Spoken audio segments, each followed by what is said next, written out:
Pan India அளவுல கலைக்கு வரக்கூடிய தமிழன் தான் அட்லி. அவருடைய விடாமுயற்சியும் விஸ்வரூப வெற்றியும் பத்தி தான் இந்த வீடியோல நம்ம பார்க்க போறோங்க.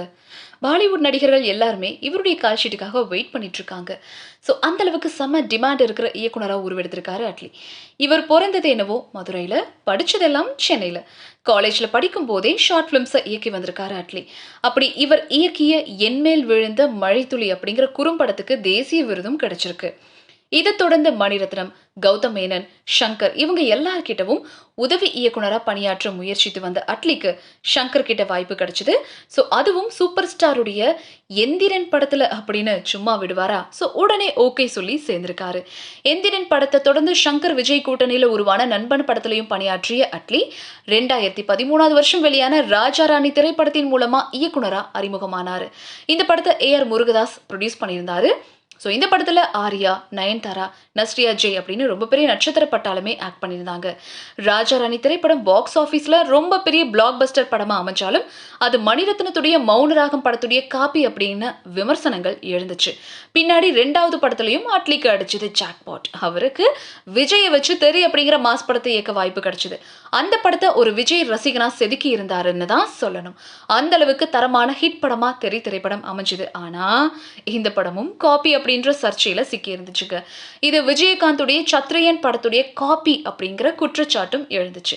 இதெல்லாம் பொருட்படுத்தாம அட்லி அடுத்தடுத்த படங்கள்ல பிஸியானாரு. தெரி படம் ஹிட் ஆனதுமே அடுத்தடுத்து விஜயுடைய மெர்சல், பிகில் இந்த படங்களை எல்லாம் இயக்குற வாய்ப்பு தட்டி தூக்குனாப்ல. ஸோ அந்த 2 படங்களுமே வசூல் ரீதியா ஹிட். இதுல மெர்சல் திரைப்படம் 3 முகம் மற்றும் அபூர்வ சகோதரர்கள் காப்பி அப்படின்னும், பிகில் ஷாருக் கானுடைய சக்தி இந்தியா படத்துடைய காப்பி அப்படின்னும் விமர்சிக்கப்பட்டுச்சு. இப்படி தொடர்ந்து கதை திருட்டு சர்ச்சையில சிக்கி வந்த அட்லி அடுத்ததா பாலிவுட்ல இருந்து வாய்ப்பும் அவருக்கு வந்துச்சு. அதுவும் ஷாருக் கான் திரைப்படம். ஸோ இதனால தமிழ்ல இருந்து பாலிவுட்டுக்கு போன அட்லி அங்க ஷாருக் கான் ரசிகர்களை மெர்சலாக்குற வகையில ஜவான் அப்படிங்கிற ஒரு அதிரடி ஆக்ஷன் படத்தை கொடுத்து பாலிவுட்டையே மிரள வச்சாருங்க. இதுவரைக்கும் 33 வருஷங்களா பாலிவுட்ல நடிச்சிட்டு வர்ற ஷாருக் கான் பல ஜாம்பவான் இயக்குனர்களோட பணியாற்றி இருந்தாலும் அவங்களால பெற்றுத்தர முடியாத தேசிய விருதை ஜவான் திரைப்படம் மூலமா பெற்றுக் கொடுத்தாரு அட்லி. ஜவான் படத்துக்காக சிறந்த நடிகருக்கான தேசிய விருது ஷாருக் கானுக்கு அறிவிக்கப்பட்டுச்சு. இப்படி தனக்கு தடைக்கல்லா இருந்த எல்லாத்தையும் படிக்கல்லா மாத்தி அடுத்தடுத்த உயரங்களை எட்டி வரக்கூடிய அட்லி இப்போ 1000 கோடி பட்ஜெட்ல பிரம்மாண்ட திரைப்படம் ஒண்ணு இயக்கிட்டு இருக்காரு. இந்த படத்துல அல்லு அர்ஜுன் நாயகனா ஆக்ட் பண்ணிட்டு இருக்காரு. ஸோ இந்த படத்தை சன் பிக்சர்ஸ் நிறுவனம் ப்ரொடியூஸ் பண்றாங்க.